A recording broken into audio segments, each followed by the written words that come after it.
Hey, what is going on guys? RvzStealth here, and in today's video, we're going to be taking a look at the jungle tier list for patch 8.8.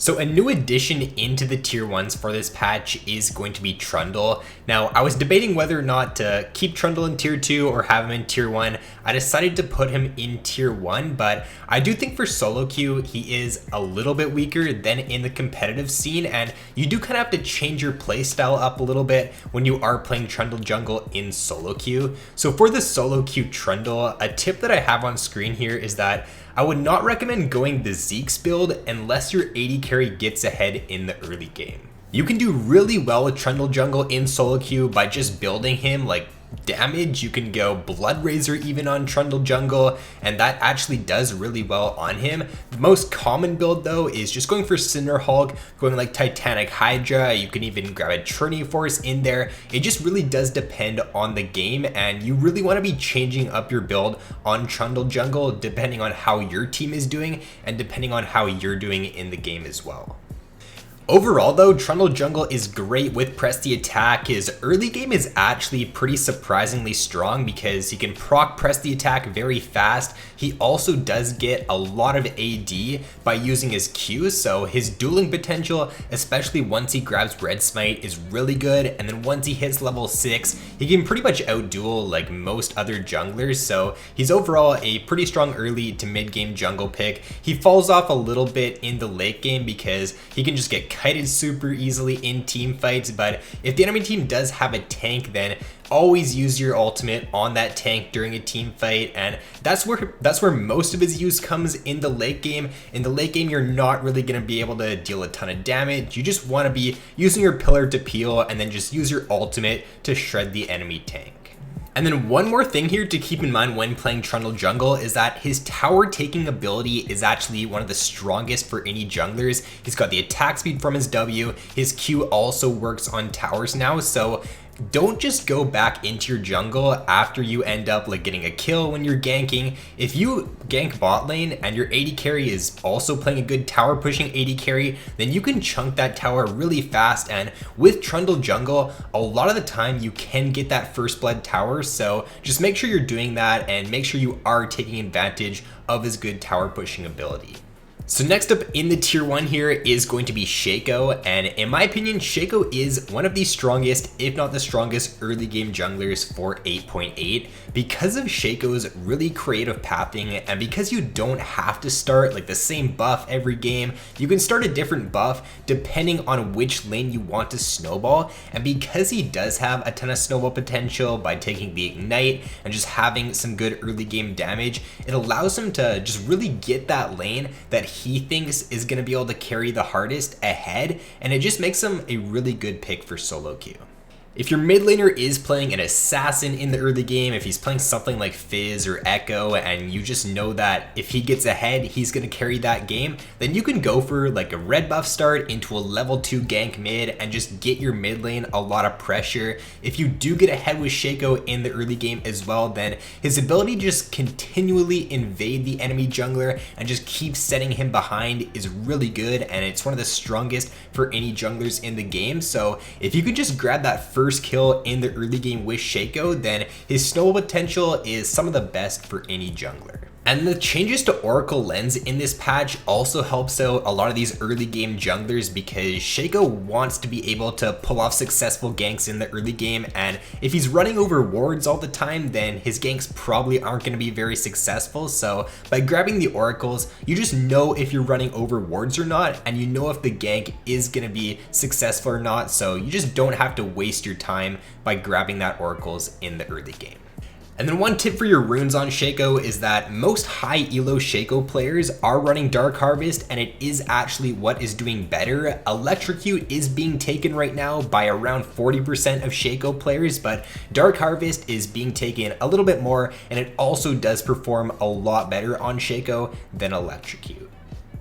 So a jungler that's been in the tier 1 now for at least the past few patches is Kha'Zix. I'm not going to go too much into detail as to why Kha'Zix is here, but basically he's just another really good early game snowball jungler. He's similar to Shaco in the sense that if you can get ahead in the early game, and especially once you do hit level 6, your ability to just continually invade the enemy jungler, keep setting them behind, and just keep snowballing the game out of control is really good with Kha'Zix. He's also just super hard to play against in solo queue because teams just aren't going to be coordinated in solo queue. They're going to be running out alone and they're just not going to stay grouped with their team. So Kha'Zix's ability to just come out of stealth and just one-shot the enemies when they're out of position or when they're just randomly walking through their jungle is really good, and it just allows him to be a very successful pick in solo queue. The fourth champion in the tier 1s for this patch is going to be Jax, and I like Jax for a lot of the same reasons as to why Shaco is really good right now. Jax can also have some pretty creative pathing in the early game. You can level 2 gank really successfully on Jax, so what you can do is you can grab your red buff. If your mid laner is playing a snowball mid lane champion or just a mid laner that can do a lot with a little bit of a lead in the early game, then ganking mid level 2 is a really good option on Jax, and it can just snowball the game really hard even in the first like 2 minutes of the game. And then his ganks overall aren't that bad either. He's got the gap close, he's got the stun, and if you do take electrocute on Jax, it does give you a lot of like early game damage because he can proc that very fast. So for your runes on Jax, I do have an electrocute page up here as an example, but you can also run press the attack. Electrocute does do better on Jax in solo queue, but I think it does come down to personal preference. You can also run press the attack on Jax. It does give him really good dueling potential in the early game. Electrocute is going to be better though if you are looking to just gank a lot because you can proc it very fast and it is going to do more damage a lot of the time on a gank than press the attack is. And then lastly here, to round out the tier 1s for this patch, shouldn't be too much of a surprise, and it's Warwick. So Warwick's been really good for the past few months now. I'm really surprised that he hasn't received any sort of nerf over the past few patches. He's just overall a great pick for solo queue. He's pretty simple to pick up. His kit is really good because he's got sustain in his kit. He's got damage reduction, which just makes him a really good early game skirmisher. He can also get around the map super fast with his W. So his ability to counter gank and just pick up kills, like if the enemy is trying to get away at low HP, Warwick has such good potential at just chasing them down and finishing them off. He can also do super well and still do a ton of damage without even having to prioritize damage items. You can go for like a Tiamat, Trinity Force if you're snowballing in the early game, and you don't even have to go for like a Trinity Force or finish your Titanic Hydra. A lot of the time you can just go Tiamat, you can go Cinderhulk, full tank after that, and you can still deal a ton of damage because of press the attack and red smite.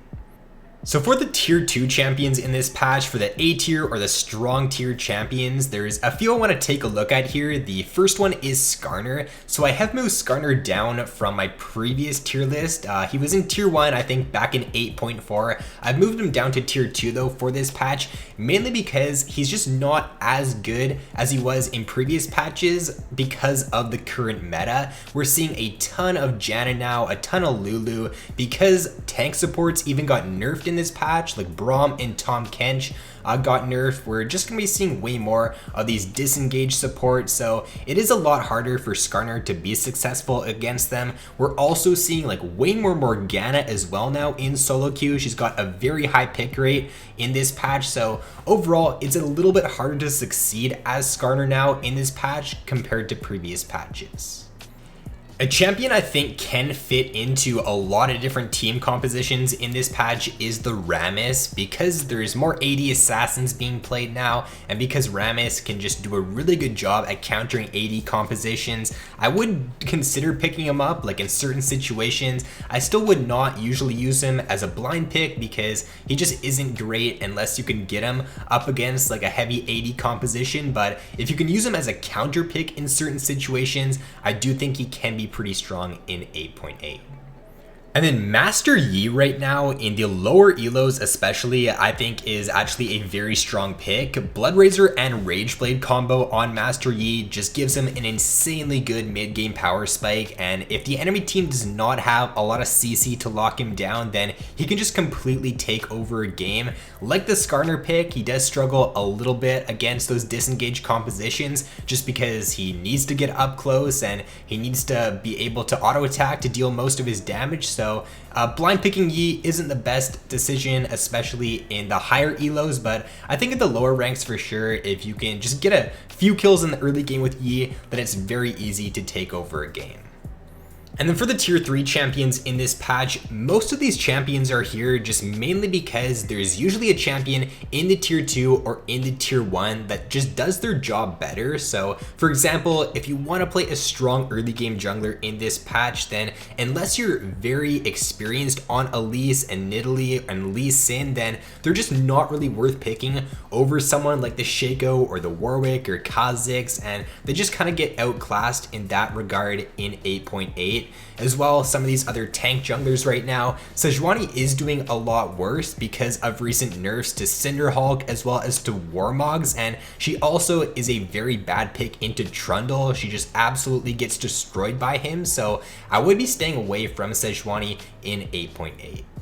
So that is going to be all for this jungle tier list for patch 8.8. Hopefully this does give you a pretty good idea as to which junglers you should be looking to prioritize in this patch. If you guys did enjoy this video, then be sure to leave a like, subscribe if you have yet to already. So thanks for watching, have an awesome day, and I will see you in my next video.